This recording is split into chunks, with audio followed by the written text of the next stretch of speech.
Children, Kala, the Chinese American Planning Council, so many others. We started this work in the transition for the Adams administration. Our Economic and Workforce Development Committee, led by Deputy Mayor Maria Torres Springer, our Human Services Committee, led by Deputy Mayor Ann Williams Isom, our Education Committee, led by our Chancellor Banks, as well as scores of volunteers worked to put this together. Our agency commissioners, we have 8 agencies that worked collaboratively. The Robin Hood Foundation came in with a major philanthropic investment. Bloomberg Philanthropies has helped to support our work with Delivery Associates. Thank you so much. And the CUNY Professional Development Institute, Sherry Cleary. I want to give you a shout out. Where's Sherry? There she is. I also want to shout out experts Barbara Carlson and Jocelyn Rodriguez. Where are they? There. And absolutely shout out Shanna Middleton and Sharif Solomon from the administration. You will hear from our mayor and other leaders as we talk more about this plan. But really, really a team effort. Everyone who's in these seats contributed in some way, and we are very grateful. And we know that this is the first big step of many more. Without further ado, I want to introduce our mayor who charged us with this important investment and step and body of work many months ago, Mayor Eric Adams. Thank you, Christina. Thank you.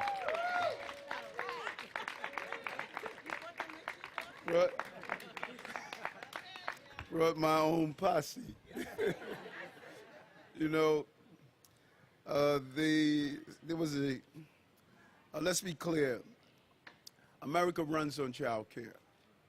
America runs on child care. And it doesn't matter if it's mothers or grandmothers who are providing some type of child care for their grandchildren or children, the neighbor next door, or a child care center.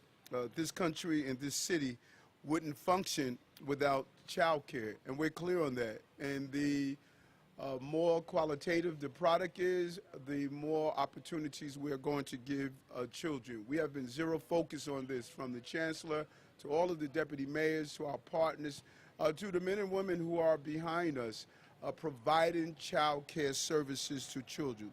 And so no parents leaves home without their keys, cell phone, and making sure their child is given the proper setting so that they can have a healthy start in not only their day, but their entire life.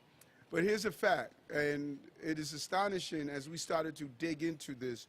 375,000 parents quit or downshifted their jobs because they had no other way to take care of their children. And when you do an analysis of that, you'll see that this is a historical problem. You know, mom did 3 jobs to take care of her 6 children, and that problem has continued throughout the generations, and it's just time to do better. All the research shows that quality child care is essential for every child from day one. Our children need the building blocks of education, healthy food, and active play. Everything we continue to zero in as an administration: education, healthy food, and active play. They go together so that our children can build the towers of the future that we want them to have. And so today, we're going to make those building blocks available to everyone. I'm really excited about this announcement and what we fought long and hard for. Our child care and early child care education blueprint is a historic investment in the future of our children, the future of working families, and most importantly, the future of our city. It makes sure that children have a safe place to grow, learn, and socialize. Socialization is crucial for our children as they develop the skills of how to interact with different cultures, different families, and different lifestyles. Parents don't have to choose between TV as a babysitter and earning a living. This has been a choice that they have to make year after year after year, and we are saying no to that. And that child care providers receive the support they need to provide high-quality, affordable services. This is essential for our children, it's essential for families, and it's essential for our city as we continue to grow our economy. We often think it's disconnected, child care and the growth of the economy, but it's not. It all goes together and is part of the system that we are doing in this administration. And the responsibility of care, unpaid or paid, falls mostly on women. We know that, we have to be honest about that, and we have to acknowledge that. When we remove child care, we're removing women from the workforce and the opportunity to continue to have the independence and growth that they deserve. So we're going to tackle our child care needs head on.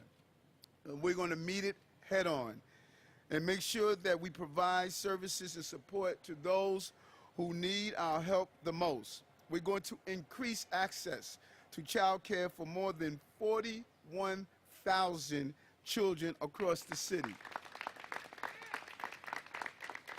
We would create additional child care and early child care education seats. We would serve 6,000 children in DOE contracted programs. You know, the Chancellor is happy to hear that. He's a big believer in this. And create 17,000 more seats through tax abatements. We will measure our success, not in seats, but how many children we place in seats. Previously, we went around boasting the number of seats we had, and many of those seats were empty. We're not playing that game. We're not going to play the game of giving the appearance that we have a fully fed child care system, but when you dig into the crevices, you realize we're counting seats and not children. Seats don't become cities. Children become cities. So we're focused on children. And we're going to energize our providers. You cannot recruit from within the sterilized environment of a beautiful space. We have to get into the community, speak with our health care providers, speak with our pediatricians, speak with our tenant leaders, association leaders, our clergy. Everyone must be focused on recruiting children to be in a safe space in their development, and that is how we're going to accomplish this task. In the next 2 years, we are clearing wait lists and providing child care vouchers for over 18,000 children, including those in 17 high-needs neighborhoods. And a word that we say often, for the first time, we need to do a list of all of our first times. That's right. You know, for the first time in this city's history, we will be providing vouchers for 600 undocumented children.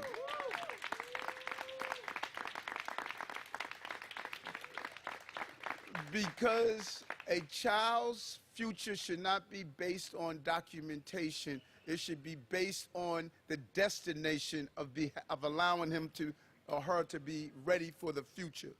New Yorkers are always strapped for time, so we got it. We know this city is too bureaucratic. We know that we leave too many resources on the table because by the time you fill out all the forms and you send from agency to agency, you're disgruntled. This disgruntledness that settles in, and we want to fight that hard. So we will streamline the application process for seats so that parents don't have to run from one department to another and fill out confusing forms over and over again.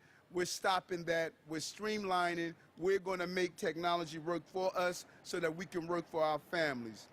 We want to make sure that we are attracting talented individuals to the field of child care. So we are partnering with CUNY to provide career development and professional training for up to 7,400 additional providers.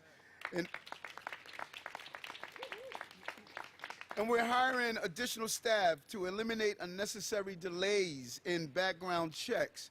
All the time it's taken to do a background check. We want to really alleviate that long wait, and we're going to continue to conduct thorough and rigorous background checks on our providers, so we're not going to take away the quality of the product. We're just going to make sure we do a better job in getting it done.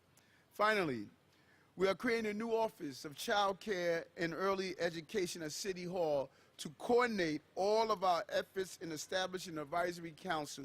No symphony plays well without a maestro. That maestro would be at City Hall to make sure we're all playing on the same tune and not off note and off key to protect our children. This office will cut across multiple city agencies and create more streamlined processes for everyone. This blueprint is not a one and done. It's not about a fancy cover. It's about covering all of our bases. It's not about just saying what we're going to do now on an announcement. It's about continuous follow-up. We will continue to revisit and revise based on parents and providers' feedback.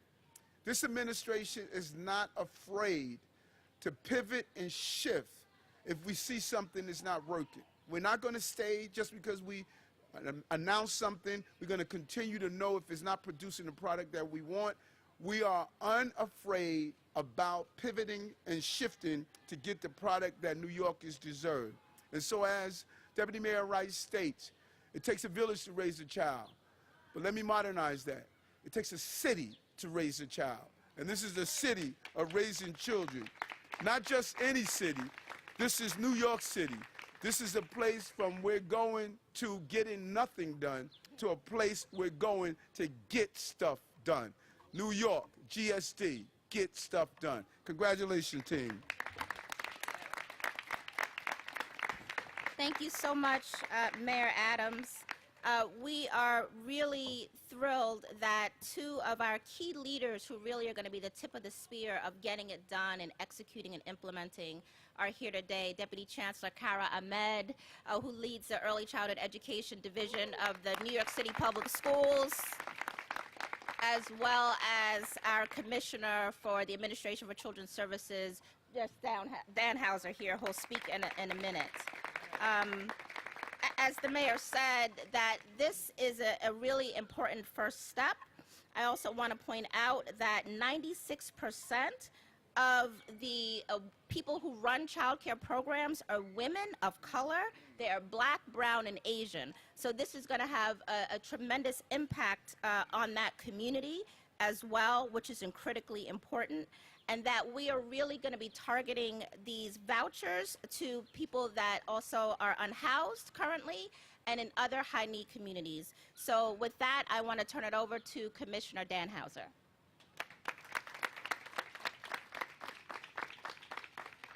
Thank you so much, Deputy Mayor Wright. You, Deputy Mayor Williams-Isom, Deputy Mayor Maria Torres-Springer brought us all together with a clear purpose to get this done, and we are so thrilled to be here today. Hi, I'm Jess Danhauser. I'm the Commissioner at the Administration for Children's Services. I'm so pleased to be here at Union Settlement. This will also be a site of our Family Enrichment Center soon here in East Harlem. So we are thrilled to be here to partner with them around childcare, around all of the access we are providing to families at ACS. It's an honor to be with Mayor Adams, with Deputy Mayor Wright, Chancellor Banks, and all of you to officially release the city's new child care blueprint. This plan will resonate with all parents. I remember as a new parent how relieved we were to find child care for our daughter. It meant I could continue my career in public service, and my wife could go to seminary to pursue her dream and her call to be an Episcopal priest. Even more importantly, it meant our baby was safe, and it expanded the community we could rely on to help our daughter learn and grow. This plan is also about equity, though, for parents who haven't gotten this. Parents who are striving to pursue their dreams while struggling to make ends meet. They deserve the same. The peace of mind that their child is safe, the opportunity to pursue life's goals, and the community, the city of support we all need in raising children.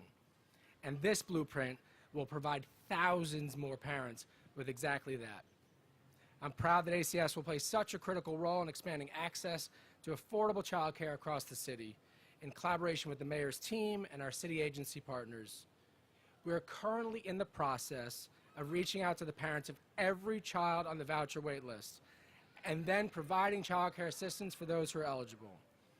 Beginning today, including right here in East Harlem, we'll also target eligible families in 17 high-needs communities across the city. These neighborhoods experience high poverty, high unemployment, and for years have had limited access to child care. And thanks to Mayor Adams and the City Council, for the first time, ACS will be able to provide child care assistance to undocumented children through city-funded vouchers. Altogether, ACS will be issuing over 18,000 more child care vouchers. At the same time, ACS has lowered the federally required family fee to child care to the lowest level permitted by federal law. And we successfully advocated to the state to increase the maximum rate we can pay our providers. These efforts will make child care more affordable and give providers financial stability and more adequate resources to serve our children well. This much-needed blueprint is a game changer for children and families all across New York City. Thank you, Mayor Adams, for your commitment to make New York City a better place to be a child and to be a parent. Thank you. Thank you, Commissioner Dan Hauser. And our final scheduled speaker is the most important one, quite frankly, one of our parents. I would love to introduce Siobhan Sherrod, who is a parent of a child right here in the center. And this is what it's all about. We want to make sure that our community, our family, gets the services they need and deserve. Good morning. Hi. So my name is Siobhan, as they've already mentioned, and I am the mother of two, my daughter being Journey Rain, who attends Union Settlement, is 4 years old.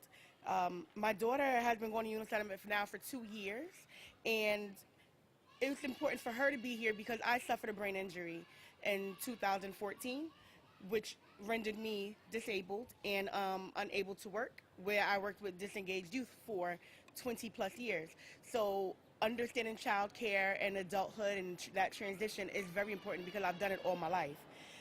Because of child care, I did not make the choice. I had to make the choice between her going to school or me being home. And that's not something that parents want to have to decide. We want to be able to send our children to school and understand that they're safe and they're going to get educated and they're also going to be in an environment where they are able to prosper. With today's announcement, parents get a little bit more of a peace of mind because of that. But the real winners are our children. Our children get to come and be with adults that care about them.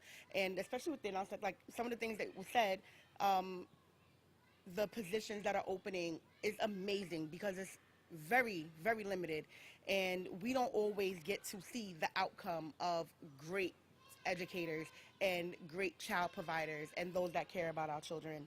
So as she prepares for kindergarten, it's a little bittersweet, but she's on to the next level. And she leaves here she leaves here with me knowing that she's now prepared because of the staff here. Thank you, Mayor Adams, for being a champion for working families and understanding the value of child care.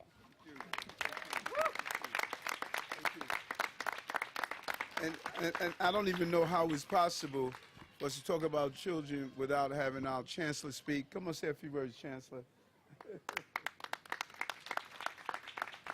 Good morning, everyone. Good morning.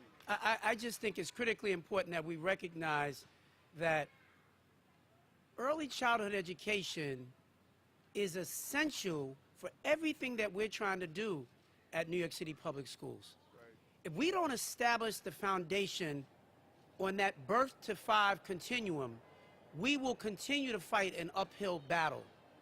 And so many of the issues and the challenges that we see in our schools today are a result of us not getting it right from the very beginning. Sherry Cleary, I want to thank you because you were one of the first people when I became Chancellor, before I became Chancellor, that everybody told me, if you want to learn deeply about what's happening in early childhood education, there's no better person that you can learn it from than Sherry Cleary. So I want to thank you for helping me to put our New York City Public Schools in a better place.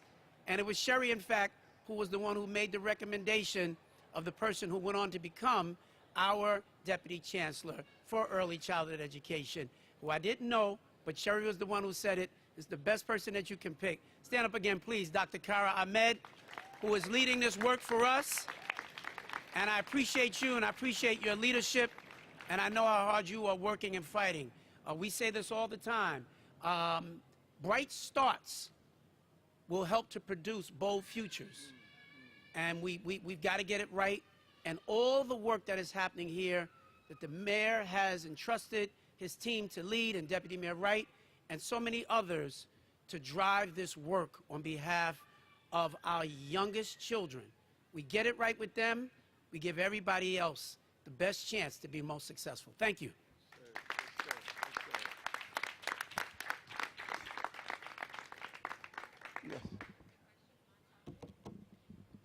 Michael. A few questions on topic about this. What do you guys have in place for kind of quality control? You know, with daycare, early childhood centers, there's a broad range. I mean, some places, in my experience, the kids are just sitting in front of TVs. Some places, the kids are learning their ABCs. How are you going to keep an eye on standards and make sure the right things are going on at these places? You know, I have been communicating with the Deputy Mayor and the Department of Education. This is a big issue for me. And we are going to come up with some clear standards on what we expect. We're also doing a real analysis of where seats are located. What this team is doing is extremely impressive around how do we start with a standard of expectation. Now, you can always add on. You know, Mom used to always say, listen, when I ask you to do something, the meat and potatoes, you got to do. You want to put gravy, that's fine. So if centers want to do extra stuff, they can. But we're going to ensure that there's a minimum expectation that we want for our children.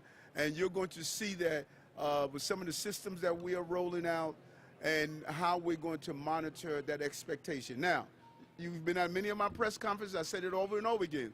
You got to inspect what you expect, or it's all suspect. So we're going to be inspecting on the ground and make sure we do those spot checks to get those qualities that we're looking for. Morning, Mr. Mayor. How are you? I'm good. How are you? You should get the every press conference award. That all about Congress. Only time Michael comes is when he's up to something. Be up to something too. On the campaign trail, you put out the U-Care plan for universal child care. How come this doesn't get you to universal child care? We're getting there. We're going to get there. We're going to keep moving forward. People thought it was impossible for us to drop down a dollar amount. This is a huge victory from Albany to get to the dollars that we are. I believe it's $10 a week. What we're doing with immigrant children. So we're going to continue to evolve. You know, it's really challenging for many people to fully comprehend that I've only been married for 6 months. You know, but you're seeing just a clear movement of a plan as we're peeling back another layer, layer. So our goal is universal. We think every parent that wants a seat for their child, we need to get it, but we continue to add on these numbers, and, you know, we're going to continue to focus. We want Albany to help. We want some of the federal dollars. We want to relook at some of the things we're doing, Head Start. Because I learned from talking to the Chancellor's team, we have all of these different buckets. And, you know, you may think that everyone could apply for any bucket. No, immigrant children are not qualified for Head Start. So we have to create our own ways of doing this, and that's what we're doing. On or off? Okay.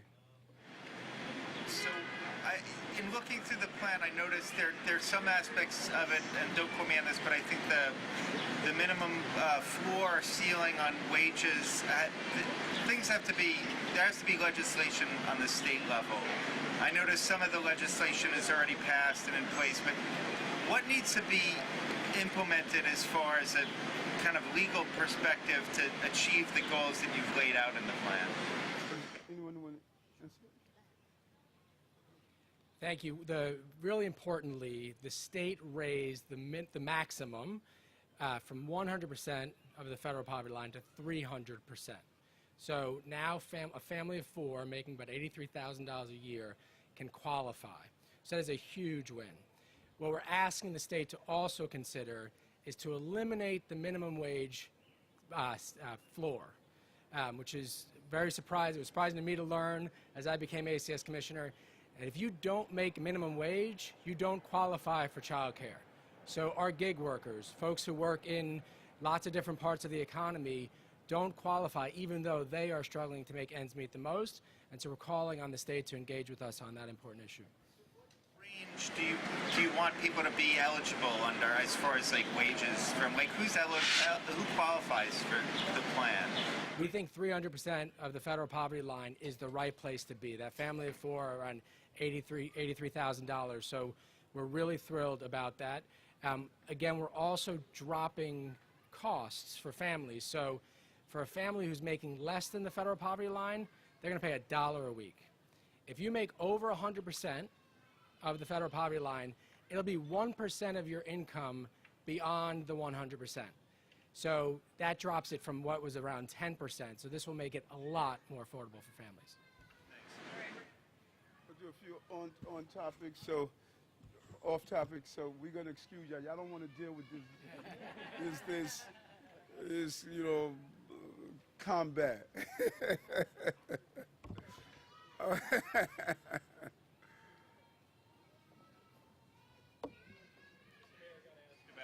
The subway saxophonist who was arrested a few days ago. Yes.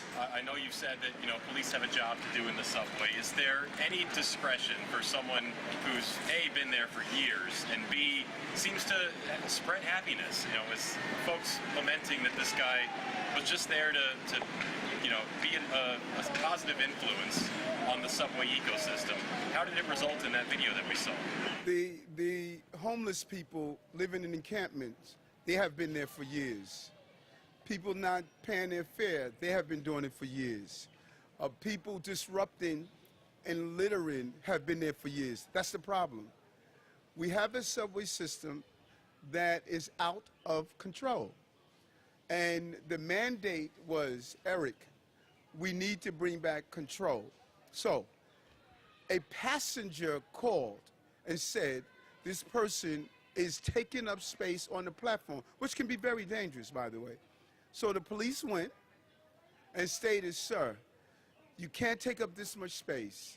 You have to get this organized, because if you do, people can be hurt. He disregarded them. They asked him 3 times, totally disregarded them. They said, you know what, we're not going to take action, we're going to call our sergeant. The sergeant came, sir, we just need you to do it within the transit rules. He disregarded them. So now I need to ask us, we can't have it both ways. We can't say we want order in our subway system, and then when police officers take action, we're saying, well, we don't want that type of order. No, I'm not sending my police officers mixed messages. Be polite, be kind, give people an opportunity to correct a condition, but if they refuse to do so, take appropriate action. Now, if you look at the video, the police weren't yelling. He was yelling. He was yelling, he was screaming, he was creating disorder. He went to the district, he was issued summonses, he was giving back his items, and he went on his way. So I'm saying to New Yorkers that are on the subway system, that is not the place for disorder. That is not the place to do whatever you want as a passenger. Transit has rules. Let's follow the rules. And my officers and your officers are going to do it in a professional, courteous manner. So I'm proud of those officers. They weren't abusive. They didn't yell at the person. They took a long time to get to the point that now we have to take action. That is how you do proper policing. I got 2 questions on the former mayor, Rudy Giuliani. First, do you plan to ask the DA to lessen charges against the guy who tapped his back, slapped his back, whatever we're calling it? I looked at the video, and someone needs to remind former Mayor Giuliani that falsely reporting a crime is a crime. And from what he stated about being punched in the head, felt like a bullet, what he stated, there was a lot of creativity. And I think the district attorney he has the wrong person that he's investigating. To falsely report a crime is a crime. If that video wasn't there, then this person would have been charged with punching the former mayor. He would have been charged with all of these offenses that did not materialize. I saw that video, and I'm sure all of you who saw the video, you have to ask yourself, he stated if he didn't feel so heroic or whatever, he would have fallen to the ground. That was a lot of creativity there. Falsely reporting a crime is a crime. The DA to look into that aspect. I mean, you think there's absolutely no merit to this? Is that am I getting? When you look at the video, the guy basically walked by and patted him on the back. I don't know if he said congratulations. I don't know what he said to him, but it was clear that he was not punched in the head. It was clear that it didn't feel like a bullet. It was clear that he wasn't about to fall to the ground. So it was clear that he had a lot of creativity and sensationalism that caused this person to be arrested. Falsely reporting a crime is a crime. Looking into that, are they? Do you know? Well, I'm going to have a conversation with the police commissioner about do we feel that was a falsely reported crime? Because you can't... See, here's my fear. If you don't have a video and someone of prominence making allegations against you, you should not have to wait for a video to determine you did nothing wrong. He's a former mayor. I think it's irresponsible for a former mayor. And when I heard the report that he was punched in the head and other things, when I heard that, I said, you know, why would someone assault the former mayor? Now, what if we didn't have the video? This person would have been accused with a serious crime when all he did was pat the guy on the back. You know, you can't do sensationalism to carry out your own agenda. And you can't use the police to carry out your own agenda. Okay. On the monkeypox vaccine, there's a lot of distress about the limited supply the city has. Appointments got booked up immediately. Is there anything you can do to get the CDC, get the federal government to bring more vaccine? Do you know if there's any more supply on the way? Yeah, they gave us 1,000. As soon as they gave us 1,000, we issued out 1,000. And so we're now trying to get more here in the city to, you know, give them out. As soon as they give it to us, we're going to give them out. We have a good, seamless system in place, but we gave out everyone that they issued us, and it was actually waiting list to get more. So we want to get more, and we're speaking with the CDC to actually do so. Okay, thank you.